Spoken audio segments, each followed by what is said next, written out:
कहाँ से हो भाई? मैं यहीं का हूँ, दिल्ली का जी। तो दिल्ली में ये केजरीवाल तो पंजाब में अलग अलग लड़ लिया लोकसभा का। देखो दिल्ली में आम आदमी पार्टी और कांग्रेस का एक साथ हो सकता है, तो आपको क्या लगता है देखिए, एज ए यंगस्टर आप क्या सोचते हैं? मेरा मानना ये है कि जो अपनी विचारधारा का नहीं हुआ वो किसका होगा। उन्होंने एक समय पे ये बात कही थी कि मैं कांग्रेस के साथ कभी काम नहीं करूंगा, कांग्रेस ऐसी है वैसी है। उन्होंने 50 आरोप लगाए उस पर आज वो कांग्रेस के साथ जाने के लिए तैयार हैं। वो इंडिया गठबंधन में बैठ रहे हैं, वो उन लोगों के साथ बैठ रहे हैं जिनको वो गालियां दिया करते थे। मैं बोलता हूं कि जैसे भाई साहब कह रहे थे कि वो एससी को फॉलो नहीं करेंगे, मतलब एससी कास्ट बीजेपी को वोट सब नहीं आप उनके पर छोड़ो, आप अपना बोलो। हाँ, सब तो अपना अपना बोलते हैं। मेरा मानना इसमें यही है कि ऐसा कुछ भी नहीं है। केजरीवाल जी ने वो बोला कि अपने विचारधारा पे अटल नहीं है वो, तो वो किस चीज़ पे अटल होंगे। मेरा मानना यही है कि अगर आप में दम है तो आप स्वयं लड़ो। आप क्यों गठबंधन में बैठ रहे हो उन लोगों के साथ में? अरे तो ये तो बीजेपी के साथ भी है। हाँ, तो कहाँ है बीजेपी के साथ में? देखो महाराष्ट्र में एनसीपी को क्या बोला और एनसीपी के नेताओं को मंत्री बना दिया।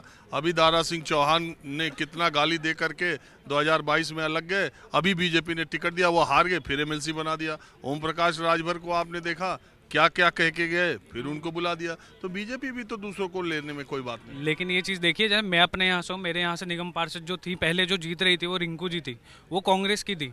पर इस बार उन्हें बीजेपी से टिकट दिया गया और वो हमारी जगह से हार गई एज निगम पार्षद का चुनाव। अगर हम ये कहेंगे वो कांग्रेस के बंदों को ला रही हैं, उनके जो निचले कार्यकर्ता हैं, मंडल अध्यक्ष वगैरह हैं, ये सब हैं, उन्होंने 5 साल काम किया कि हमें एक उम्मीद से टिकट देंगी, लेकिन उनको नहीं मिली और एक कांग्रेसी को मिल गई, वो कन्वर्ट हुए। तो बात ये नहीं है कि कौन क्या हो रहा है, बात ये है कि विचारधारा को वो एक्सेप्ट करके आई हैं हमारे पास में।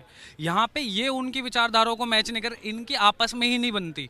वो लोग बैठ के सोच रहे हैं कि हम पार्टीशन करके एक तरीके से देश का बांटेंगे क्या एक टाइम पे। ये किसको बता रहे हैं प्रधानमंत्री का चेहरा अब तक क्यों नहीं आया? क्या आप ममता जी को बिठाओगे? या ऐसा है कि आप अगर इंडिया गठबंधन के नाम पे आप चुनाव जीत गए तो आप जगह जगह से बैठ जाओगे? ऐसा नहीं होता है ना। देश को एक चेहरा चाहिए। अगर आपको टक्कर में आपको लगता है राहुल गांधी जी हैं तो दिखाओ, आपको लगता है केजरीवाल जी, जब इन सब का चेहरा ही नहीं काम कर रहा है अपनी जगहों पे। महाराष्ट्र की बात रही, महाराष्ट्र में जैसे आपने बोला कि उन लोगों ने ऐसा कर दिया, एक नाथ शिंदे जी भी उसी पार्टी के थे, पर विचारधाराओं का ही तो अक्सर राजनीति में गेम होता है। विचारधारा का राजनीति हो रही है। अरे यार, राजनीति हो रही है, सीट की राजनीति हो रही है, सेटिंग की राजनीति हो रही है, चुनाव की। विचारधारा पुरानी बातें। विचारधारा पुरानी बात आप होगी। क्या करते हैं? मैं स्टूडेंट हूँ, अभी स्पेन एम्बेसी है यहाँ पे, हम स्पेनिश पढ़ते हैं, करीबन 5-7 स्टूडेंट हैं वहाँ से। स्पेनिश? हाँ जी, स्पेनिश करते हैं। और अभी मैंने जे आप स्पेनिश क्यों पढ़ रहे हैं?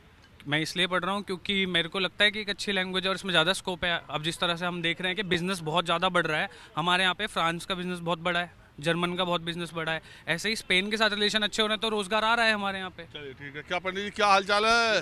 अरे आप मिल गए।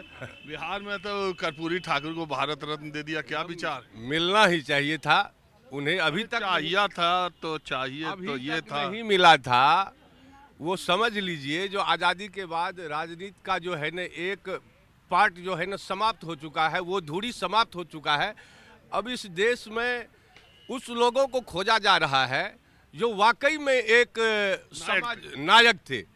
वो धुन सवार हो गया है देश के प्रधानमंत्री पर, और ये बहुत ही अच्छा हुआ। तो ये धुन आखिरी साल में क्यों सवार हुआ?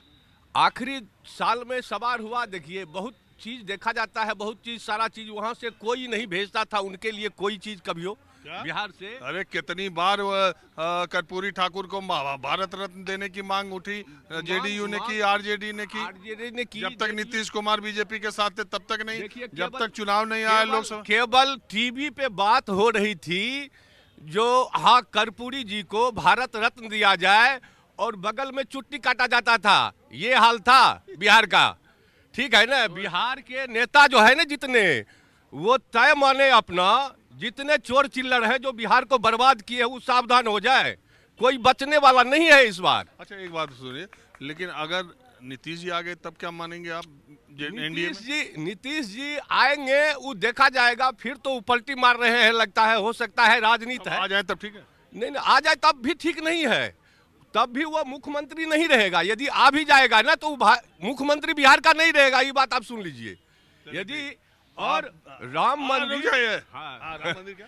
राम मंदिर जो हुआ है ना, लोगों को लग रहा है, लेकिन राम मंदिर एक भारत का प्रतीक, भाईचारा का प्रतीक स्थापित किया गया है, जिससे पुनः कलयुग में भारत के व्यवस्था सहित परिवर्तन में, लोगों की सोच में, अवधारणा में जो है ना सही दिशा हो। इसीलिए